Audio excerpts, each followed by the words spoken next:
Good afternoon po. We are Group 4 and now we will be discussing the plate fin heat exchanger. I am Aina Nicole Emulgado together with my co-members. Next slide po. Together with my co-members, Vlog Mitzi Natalie, Joanna Marie, and Pilina Jan Tristan. So, to give you a brief description of this heat exchanger, as you can see in the picture, it is made of flat metal plates with corrugated fins placed between them. Yung plates and fins ay nagfo-form ng narrow channels wherein dito nagfo-flow yung fluids and nag-exchange ng heat. And commonly, yung plates and fins ay made of lightweight aluminum to ensure quick heat transfer. Next slide. And for its function naman po, which is to transfer heat between two or more fluid streams efficiently while keeping them separated. It uses plates to separate different fluid streams para ma-prevent po yung mixing ng hot and cold fluids, and fins to increase the surface area for faster heat transfer between fluids, allowing it to cool hot gases or liquids, heat colder fluids, condense vapors into liquid form, in refrigeration or cryogenic systems, recover waste heat to improve energy efficiency, and maintain stable operating temperatures in compact system. And next slide po. In terms naman po of its application, these heat exchangers are used across a range of industries. In aerospace, it is used for cooling aircraft bleed air and cabin air. In cryogenics, it is used in liquefied natural gas production and air separation units.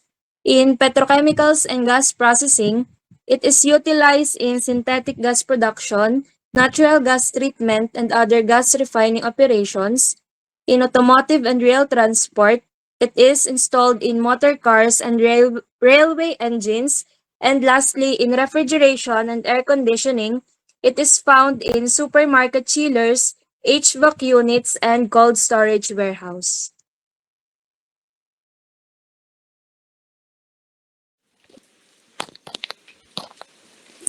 Plate fin heat exchanger have both advantages and limitations. Let's go first for its advantages. Large surface area. One of the main advantages of plate fin heat exchanger is having a large surface area. Because of this, nagiging mas mataas yung heat transfer niya and mas mabilis at mas effective ang heat transfer in between the fluids.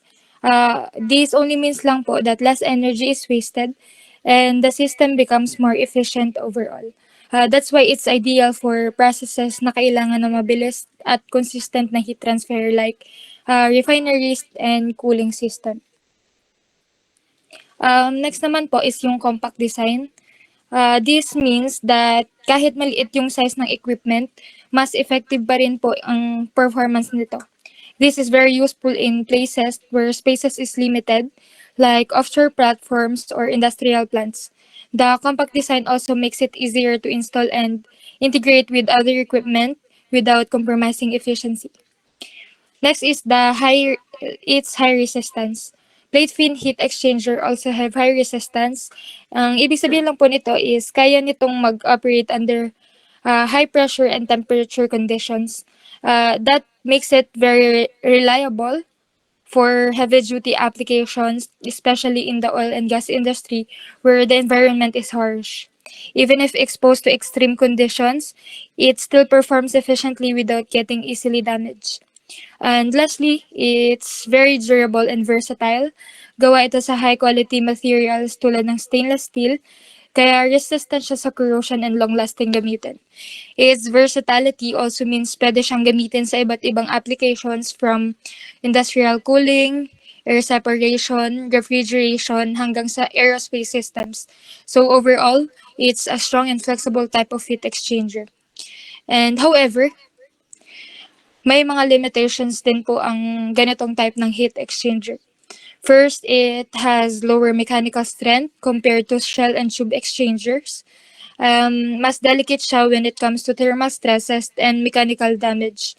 Kapag na-expose po siya sa sudden temperature or changes or kahit physical impact, pwedeng maapektuhan ang performance nito or structure ng exchanger. That's why it needs proper handling and operation to maintain its lifespan. Next is the cleaning and maintenance. Medyo mahirap pong linisin yung plate fin heat exchanger kasi it has tiny passages po sa loob. Once fouling or dirt builds up inside, mahirap na itong tanggalin.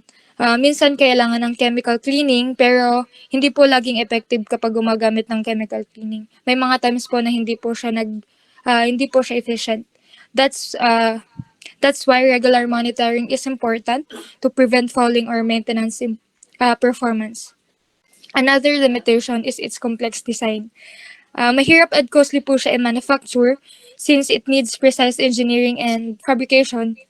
Every pin and plate must be properly aligned para ma-achieve ang desired na performance. Because of this complexity, it also takes more time and cost to produce compared to simpler heat exchanger. And lastly, flow and fouling issues. Plate fin heat exchangers usually have limited fluid flow rates, meaning hindi siya ideal for viscous or dirty fluids. Kapag may debris or impurities sa fluids po, pwedeng mag-cause ng fouling or blockage inside the fins. Over time naman po, this reduces heat transfer efficiency and increases pressure drop so maintenance is really important. For the discussion of real-world examples, here's Mr. Pilina.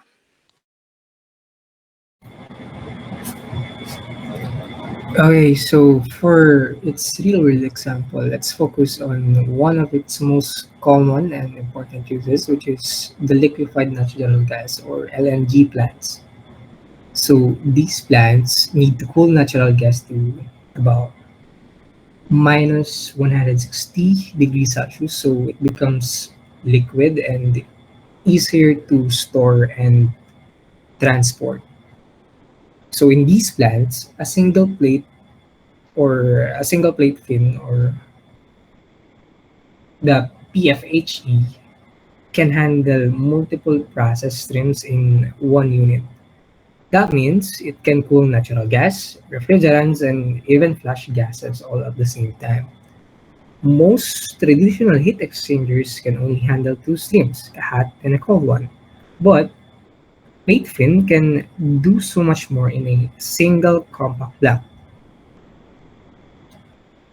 Okay, so some actual examples of plants using Platefin heat exchangers are Qatargas LNG plant in Qatar, which uses Platefin heat exchangers manufactured by Shark Industries for liquefying natural gas.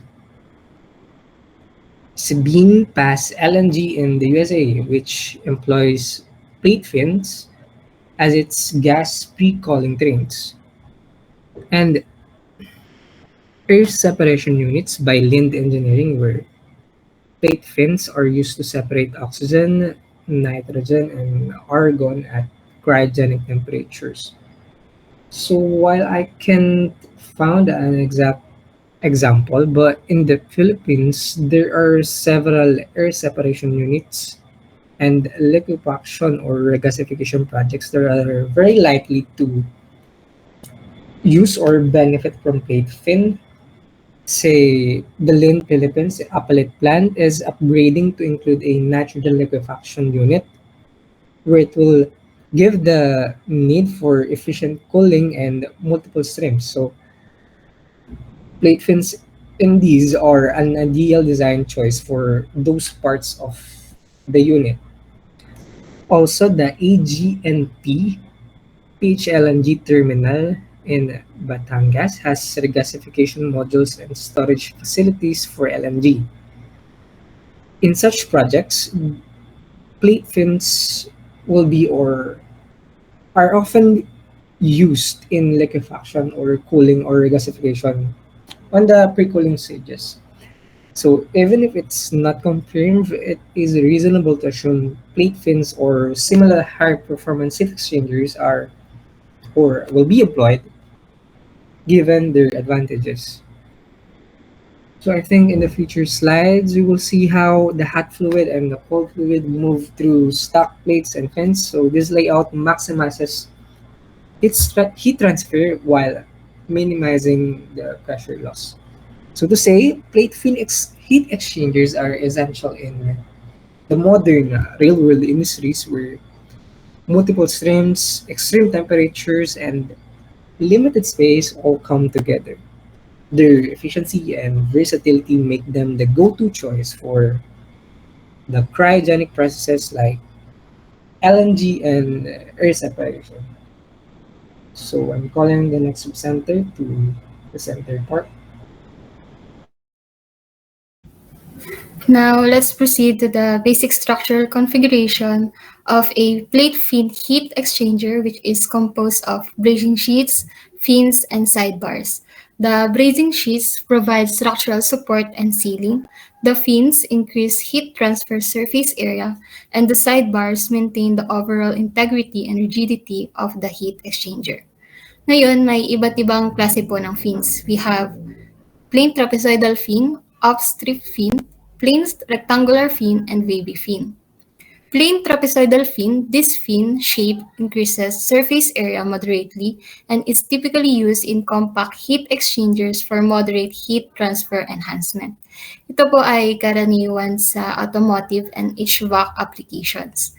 Offset strip fin, known for creating turbulence and disrupting boundary layers, this fin type significantly boosts heat transfer coefficients up to 2 to 3 times higher than plain fins.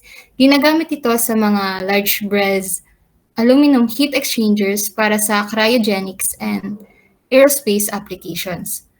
Plain rectangular fin, a simple, uniform fin that provides increased surface area for heat transfer. Ito naman ay commonly ginagamit sa mga industrial refrigeration, air conditioning, and power generation system.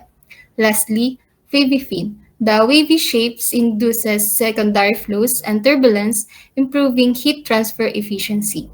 Madalas na ginagamit sa mga compact and automotive heat exchangers where enhanced heat exchange is needed.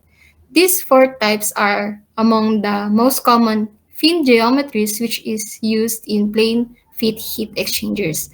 Pero may mga other types gaya ng serrated, perforated, and lowered fins for specialized purposes. There is no specific fixed number of fins po na ginagamit sa plain fin heat exchanger. Instead, the number of fins or yung height, thickness, and spacing depends on optimizing the fin density to balance the heat transfer efficiency and pressure drop. Higher fin density increases the heat transfer surface area but also raises flow resistance and pressure drop. So an optimum fin density achieves maximum thermal performance with acceptable pressure loss. Sunod naman po ay ang functional mechanism of a plain fin heat exchanger. Dito po ay mapapansin nyo na yung A ay papasok na malamig at lalabas na mainit. Pero bakit nga ba ganon? Dito sa plain fit heat exchanger, ang hot fluid ay dumadaloy sa isang bahagi lamang. Samantalang ang cold fluid naman ay dumadaloy sa kabilang bahagi. Sila po ay hiwalay at hindi nagkakaroon ng contact. Habang dumadaan yung fluid, ang init mula sa hot fluid ay inililipat sa pamamagitan ng mga brazing sheets at fins papunta sa cold fluid. Kaya naman ang mga mainit ay lumalabas na mas malamig at ang malamig ay lumalabas na mas mainit. Cross-flow and counterflow are the most common and effective flow types. Cross-flow has the hot and cold fluids flowing perpendicular to each other, which is common in applications requiring lower pressure drop and simpler designs such as ventilation and air conditioning system. The heat transfer effectiveness can vary across the heat exchanger length. Counterflow features fluid flowing in opposite directions, maintaining a higher and more consistent temperature difference along the exchanger's length, resulting in better heat transfer efficiency. Ito naman ay karaniwan sa mga power plants, chemical processing, and cryogenics. And that concludes our presentation po. Thank you. The first derivative, okay. Okay, thank you. We have the first derivative. So, plate and exchange. Sige, balikan ko muna yung unang report. Yung double pipe. Yung group na double pipe, may tanong ako sa inyo. Ano lang naman? Ano yung problems na na-encounter natin sa double pipe? Ano nga yun? Bago muna mag-report yung next group. So, sa second derivative, we have May the derivative ng 3x balikan ko. squared. So, that will be 6x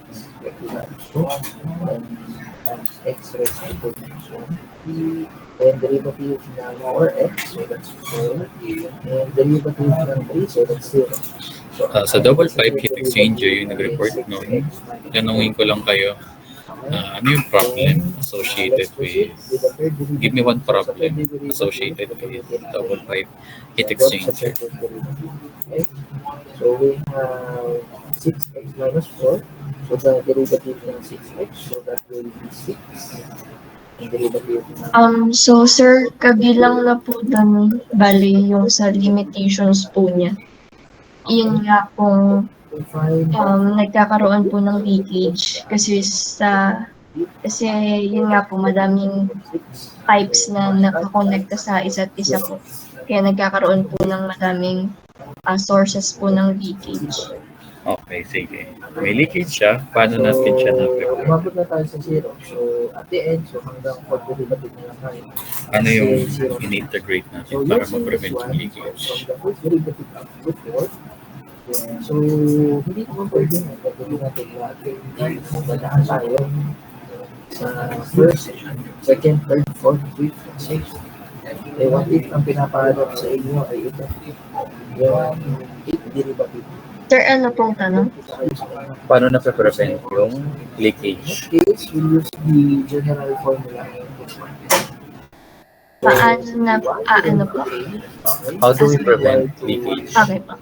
Bali na pa-prevent po siya kapag Yung P natin yung sa welding po at saka yung tightening connections po. is N Kasi kapag X. natatighten po siya ng properly, yun po, nasa-stop po niya or nalalesen yung small leaks po. So, let's say we have an example. Okay, sige.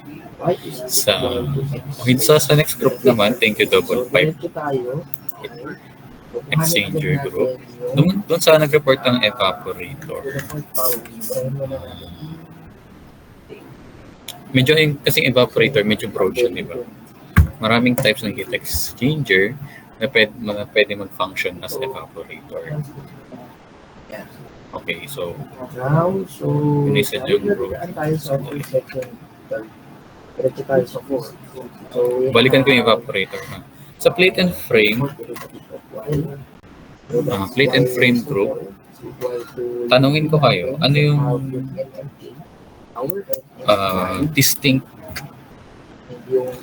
ano yung uniqueness ng plate and frame heat exchanger compared sa other types of heat exchangers? Ano po sir, ang heat exchangers po is compact nga po siya, ano po yung high thermal efficiency, madali po siyang maintenance sa machine po, and madali po expand yung capacity niya po para dadagdagan lang po ng plates. Nadagdagan ng Plates po. Factorial natin. tama. So, that will be, so, yung denominator natin. So, di ba may leakage din So, dyan that's 5 minus 4. sa plate and That frame? will be 1 factorial. So, ang matitira na Paano natin siya is na-prevent? 5 factorial over 1 times x. So, that would be 5 factorial. 5 factorial. 5 factorial. Times x. So, multiply mo lang ito. Then you will get 120. Okay. So, to check. So, that's manually. So, first derivative x to the fifth. So, that's Yes. 5x to the fifth. So, to get the second derivative, so that's 5 times 4 is x cubed. Then to get the third derivative. That's 5 times 5 times x raised to 2. And to get the fourth derivative, so that will be 5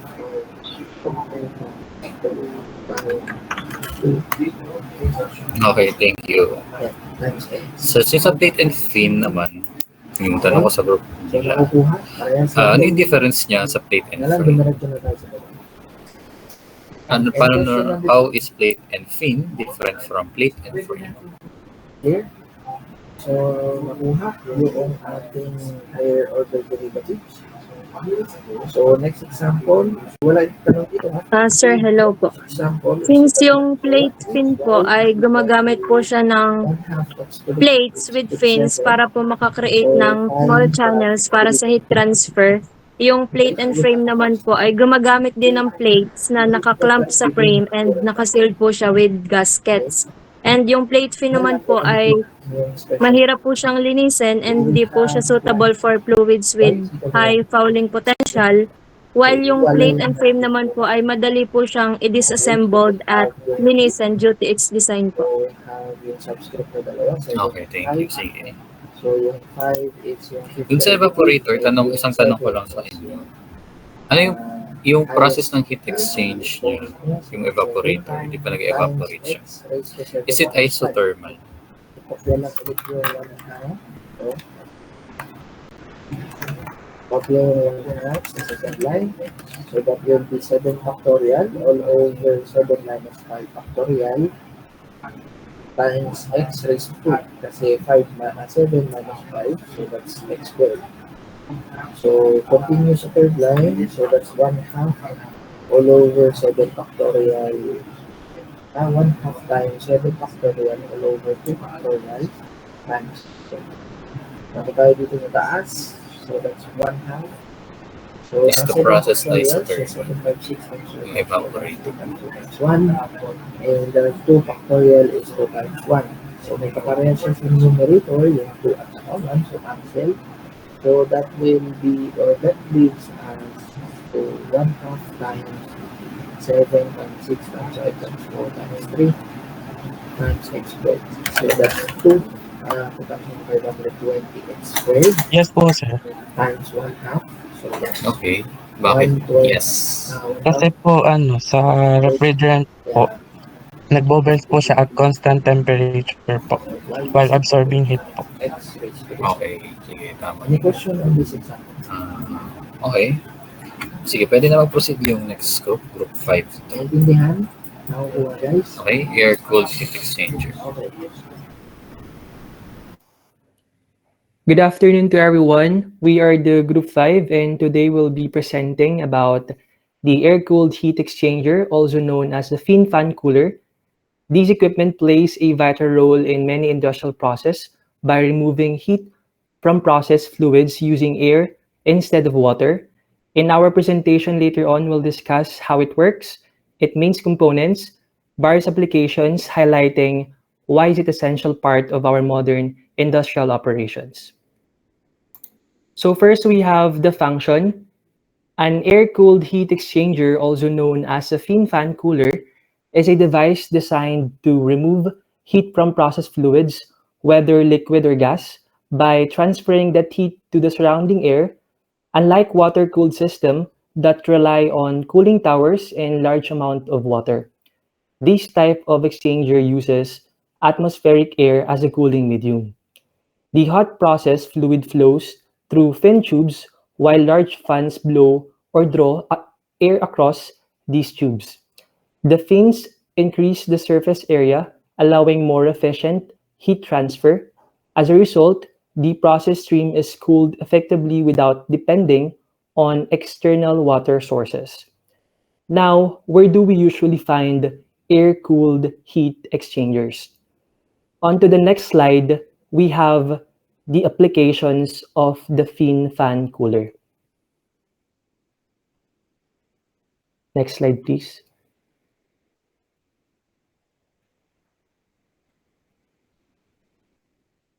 First, they are widely used in the oil and gas refineries, petrochemical plants, and power generation facilities especially in areas where water is limited or too costly. Second, they handle the cooling of hydrocarbons, natural gas, steam, hydrogen, and lubricating oils, making them essential in processing the production lines. Third, these exchangers are highly valuable in remote or arid regions since they eliminate the need for cooling towers.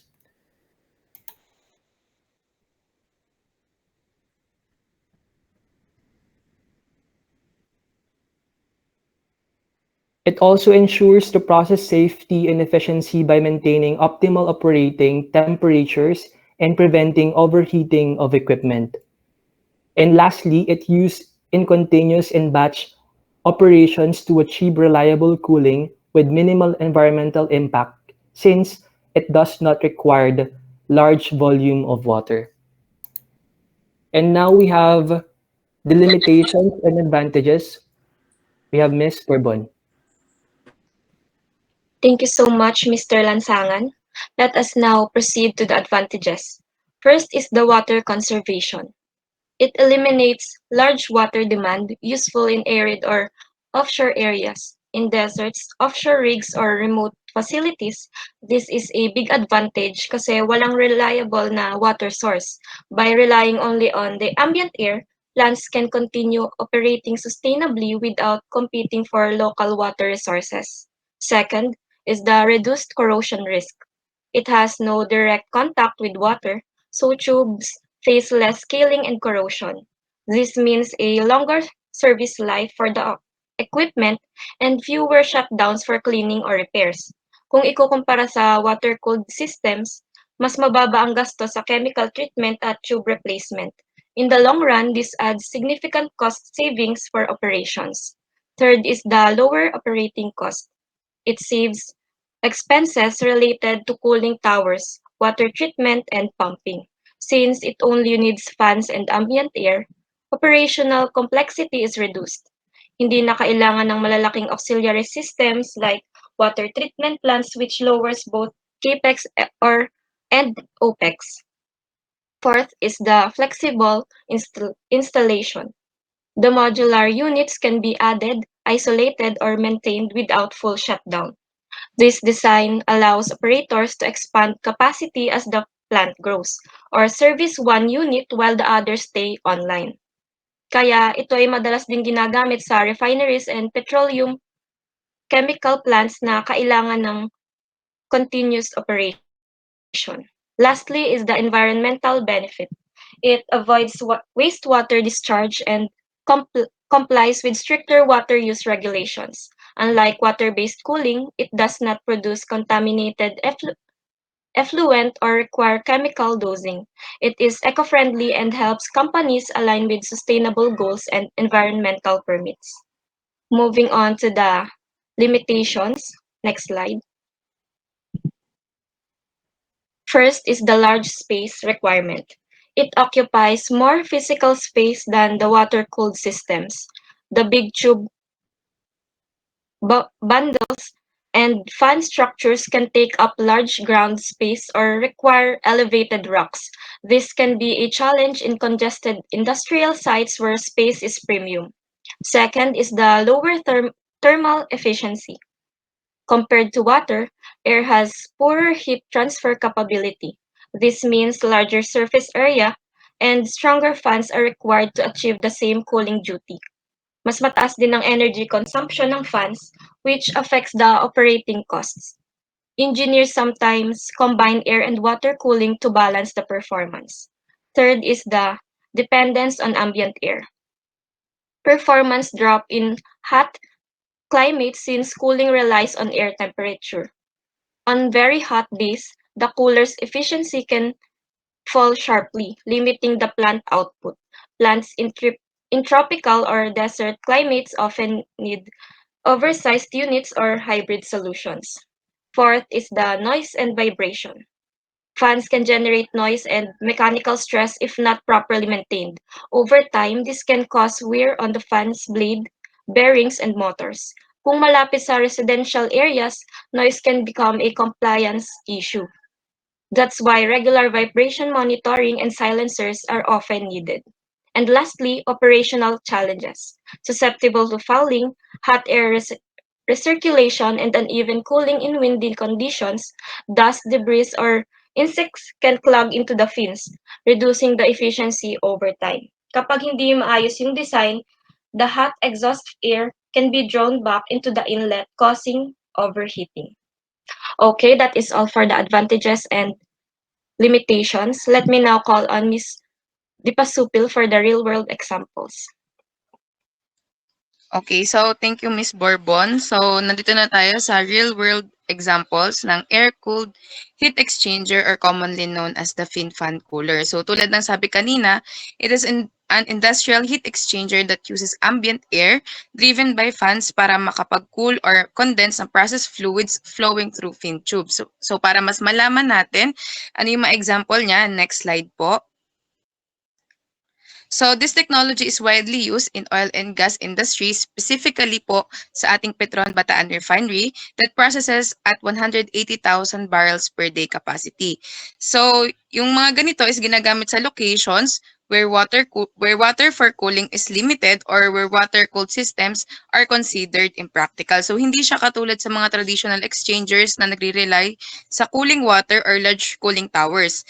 Ito, nagre-require siya ng hindi siya nagre-require ng water supply, eliminating the need for pumps, water treatment chemicals, and the disposal of heated wastewater. So para mas makita natin ano talaga yung itsura niya in real life, next slide po. So ayan, meron siyang horizontal fin tube bundles with header manifolds and piping connections that are mounted on an elevated steel structure with an access platform. So makikita natin dyan, meron siyang large fans usually installed above or below the bundles that force ambient air across the fin tubes, removing heat from the hot process fluid inside and dissipating it to the atmosphere. So para malaman natin ano pa yung ibang mga real-world examples niya, next slide po. So ginagamit siya sa power generation sa La Suerte Rice Mills sa Isabela, and next slide po. Ginagamit din siya sa food and beverage sa Nestle Philippines. So ginagamit siya sa overhead condenser, sa product coolers, compressors, and after coolers. So para ma-discuss yung actual diagram and paano na-incorporate yung ating heat exchanger, nandito si Mr. Cubuen para mas maintindihan natin at maituro niya sa atin yun. Ayan. Thank you so much, Ms. Dipasupil. So before we proceed to the actual diagram of the air-cooled heat exchanger or known as the fin-fan coolers, let us first have a short recap of its function. Diba, as mentioned by Mr. Lansangan, the air-cooled heat exchanger removes heat from a hot process fluid, gas or liquid flowing inside fin tubes by transferring it to ambient air blown or drawn across the tubes using fans. So, let us note here yung mga terms na processed fluids and ambient air. So, meaning, meron dalawang processed fluid. So, by fluid, either liquid or gas na pumapasok bilang mainit or hot at lalabas sa heat exchanger as malamig or cold. But before we delve into how this process works, let us first be aware that this air-cooled heat exchanger is classified into various categories. First ay by fan arrangement, then by structural or geometry design, and lastly by operation. So tatlo po yung mga classifications niya. But today, let us focus on classifying it by fan arrangement. So there are two main types of the fin-fan coolers by fan arrangement. So first we have the induced draft and the forced draft.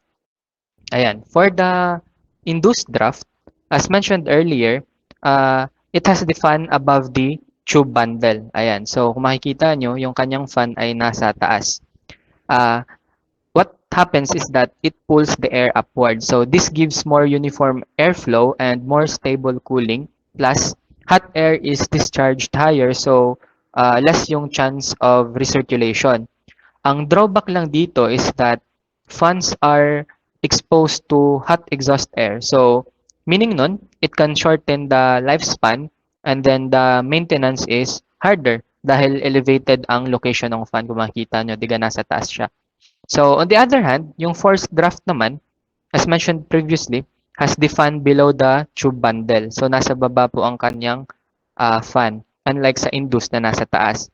So, what happens is that it pushes ambient air upward through the fins. So, ang advantage nito, mas madaling i-maintain since the fans are at ground level and motors handle cooler air kaya mas matagal yung kanyang equipment life. Pero ang downside naman, airflow is less uniform and hot air can recirculate kasi mababa yung discharge. Yun yung kaibahan niya naman sa induced. Ayan. So now, let us explain naman step by step how an air-cooled heat exchanger works. So first, meron tayong mga different parts of the fin fan cooler. First is you have the inlet, then the tube bundle, and then the plenum chamber, then syempre yung ating fan, tapos yung outlet.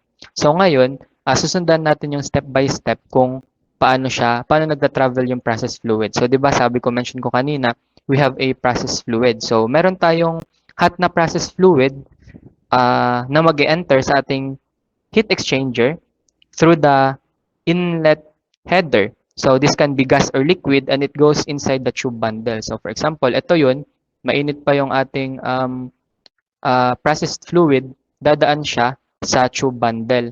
So inside this tube bundle, as the fluid travels through this tube bundle, meron tayong mga fin tubes dyan. So nandyan yung mga fins, yung kanyang purpose is to increase the surface area so that heat can transfer more efficiently. So inside the tube bundles are fins. Later on, may papakita akong video for you to visualize it more. So inside these tube bundles ay meron siyang fins. Yung kanyang function ay para mas ma-dissipate yung heat ng process fluid. So at the same time, as the fluid is traveling through the tube bundle, the large fan, so ito po yung fan sa baba, yung nangyayari dyan is may magdodraw siya ng ambient air. So meaning, hihigop ng ambient air yung ating fan. So yan kunwari yung ambient air. So since ambient air siya, medyo cooler pa yung ating ang ating air na papasok diyan. Higupin siya ng fan. After that, what happens is that habang dumadaan ang hangin sa fin tubes, it absorbs the heat from the process fluid inside. So yung nangyayari diyan, pagpasok ng pagpasok ng ating ambient air, dadaan muna siya sa plenum chamber. Yung ating namang plenum chamber, ang kanyang purpose is para yung ambient air na pumapasok is ma-distribute din para lahat ng process fluids na dumadaan ay madaanan din ng hangin. So kapag nangyari yan na dumadaan, nahigop na yung hangin ng ambient air, tapos nadaan na sa plenum chamber, yung atin namang process fluid na dumaan dito sa tube bundle ay in return, magiging cooled na siya. Kasi nga, yung ating ambient air ay cooler. So, ang nangyayari dyan, pumasok siya as hot, lalabas siya as cold. So, lalabas siya sa ating outlet. So, yung mangyayari naman, simultaneously, yung nangyayari sa kanya, ayan, yung nangyayari sa kanya, di ba, dumaan na yung ambient air sa fan, tapos sa plenum. Paglabas ng ating, ng ating ambient air, magiging warmer na siya. Bakit kaya? Sa tingin nyo? So, kaya siya magiging warmer kasi yung heat na galing sa ating processed fluid is nag-transfer na doon sa ating ambient air. So, lalabas siya as warmer. So, yun yung pinaka-mechanism niya ng ating air-cooled heat exchanger. Ayan. So, yun nga. Meanwhile, the ambient air that was pulled in by the fans is released back into the atmosphere as warmer air, carrying away the heat removed from the processed fluid. So, basically, that is how the Basically, this is how the air-cooled heat exchanger works. To visualize the process more, I will show you a video that demonstrates how the hot process fluid enters through the tube bundle, how the fans draw in ambient air through the plenum, and how the cold fluid exits while the air is released back to the atmosphere as warm. This way, we can clearly see the step-by-step mechanism of the exchanger in action. So, ito yung video. Ito. Ayan. Ayan. So, makikita nyo, meron tayong inlet tsaka outlet. Ayan. Alright. So, ito yung ating tube bundle, tapos yung plenum chamber natin, tapos yung ating structure. So, tingnan nyo ha yung nangyayari dyan. Okay. Ayan. So, yung fan natin, ito yung fan natin. Kung makikita nyo, blue siya kasi warmer, ay cooler yung air na pumapasok.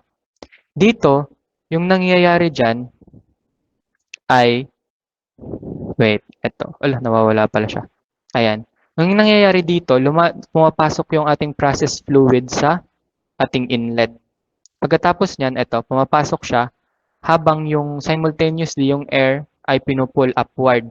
So, nagko-cool down yung ating process fluid tapos lalabas siya as cooler. So, yun lang yung pinaka-process niya. So,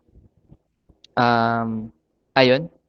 So, next ay to better visualize yung mga mention ko din kanina na two types of air-cooled heat exchanger by fan arrangement, here is a short video that shows how the forced draft and induced draft types actually work in practice. So, di ba, ito naman yung pinagpo-focusan natin kanina. So, ito yung dalawang types. Yung ating, wait. Balik. Yan. Ito yung forced draft. Tapos, ito yung induced draft. Kung makikita nyo, nasa baba ang fan ng forced draft. Tapos, pinupush niya ang air up. Dito naman sa induced draft, yung ating fan ay nasa taas. Tapos, pinupull niya yung air pataas. So, yun. Yun lang naman yung pinaka-kaibahan nila since nakafocus tayo sa dalawang by fan arrangement. Ayan. So, next. Ayan. So, as what you've seen, guys, the hot process fluid enters the exchanger. Then, it flows inside the tube bundle and travels across until it exits on the right side as a cold fluid. Yun yung tinatawag natin na hot side flow. Ayan. Tapos, meanwhile, from the bottom, we have the ambient air. Large fans move this air upward, passing it through the fin tubes. As the air crosses the bundle, ang nangyayari is that it absorbs heat from the hot fluid inside the tubes. So finally, this air is discharged at... Sandali. Hindi ata, yan bang tamang pinipresent talaga? Yes po. Or, okay. Sige. Ayan, okay, sige. So going back, yun na nga yung hot side flow na ating dinidiscuss. Ngayon naman, yung to continue with the cold side flow, yung air is discharged at the top as warm air. So, yun yung kaya tinatawag siya na cold side flow. Ayan. Now, when it comes to the flow arrangement, the air and fluid usually move in a cross-flow configuration. Meaning nun, the fluid goes horizontally through the tubes, while the air goes vertically across them. In other designs, merong ibang mga designs kasi na yung fluid can also be arranged in parallel flow or counterflow with the air, depending on the cooling requirement. Pero based dun sa ating mga diniscuss kanina na dalawang types, pinaka-common niya ay yung cross-flow configuration. Why cross-flow? From the word itself na cross-flow, nagko-cross daw, di ba? Yung nakikita nyo dun sa video kanina, habang nagfo-flow yung process fluid, meron ding tumataas na air. Yun, kaya cross-flow. So, before we end the discussion, I'm going to present the schematic diagram, hoping na this time, after all the discussion, ay mas easier na to understand the flow and the process. With that, ayan, sige, eto, since yung ating fan ay nasa taas, ibig sabihin nito, ito ay induced type siya. Ito naman ay forced. So yan, ito yung ito yung mga sinasabi ko kanina na fin tubes. Ito yung nasa inside the tube bundle. So yung purpose nito ay para ma-dissipate yung ating process fluid na pumapasok. Ayan. So that concludes our discussion on the function and types of air-cooled heat exchangers. As we have seen, its main role is to remove heat from the hot process fluids using only ambient air moved by fans. And depending on the fan arrangement, it can either be forced draft or induced draft. With that, we now have a clearer picture of how this equipment works and why it is important in many industrial processes. So, in behalf of our group, we would like to sincerely thank you for listening and being with us throughout this presentation. Once again, we are the Group 5 and that ends our report on the air-cooled heat exchanger. Ayan. Thank you po. Okay, thank you Group 5. Na-present niyo yung process niya ng maayos at saka nag-effort naman na mag-drawing kung saan yung coals and hot air dumadalo, saan siya pumapasok, saan siya lumalabas. Okay. Ganun ang hinahanap ko sa isang schematic diagram. Okay. Okay, may tanong lang naman ako. Sa tanong ko. Kailan mo gagamitin ang induce and kailan mo gagamitin naman ang force draft fan? Ano yung requirement para masabi mo sa process nito, dapat induce or dapat force draft ang gagamitin?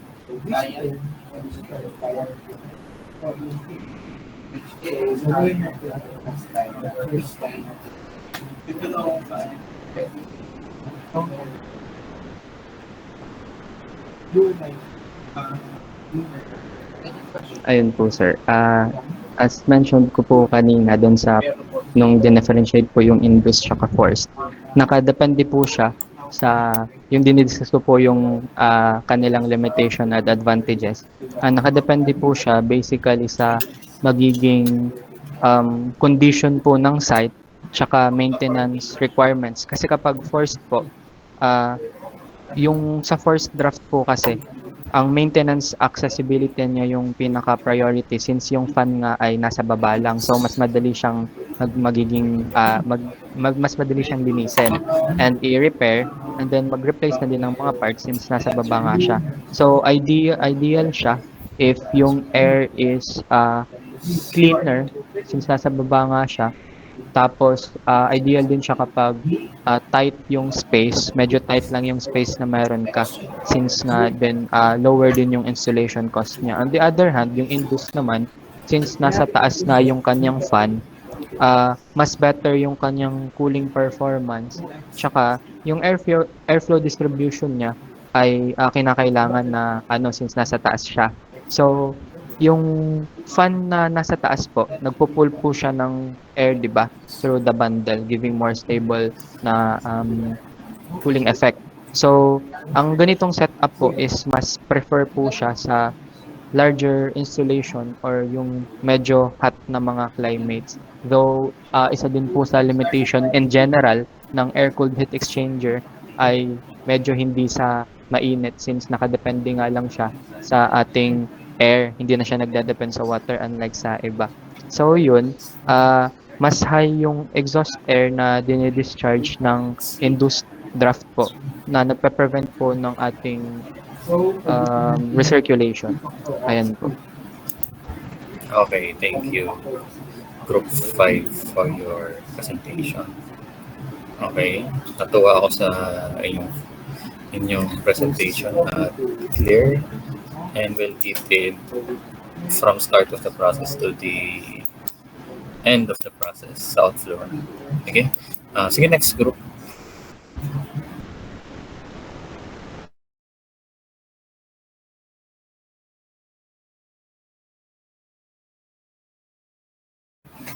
Okay, 2:30 na pala. Okay, sakto.